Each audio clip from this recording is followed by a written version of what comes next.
Broke the leg on your footboard? No problem. We can fix it. Let's remove these nails. Glue the leg down with some Type Bond wood glue. Put the leg back on. Clamp it down. Reinforce it with some nails.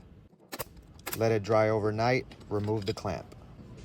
Now we still have to sand down the crack and the holes. After we've sanded it down, let's fill in the holes and the crack with some fill stick. Rub the fill stick in with a piece of cardboard. Now let's paint the leg with some dark Sapel brown. Now seal it with a clear coat. And that's it. We're all done. Looks pretty good.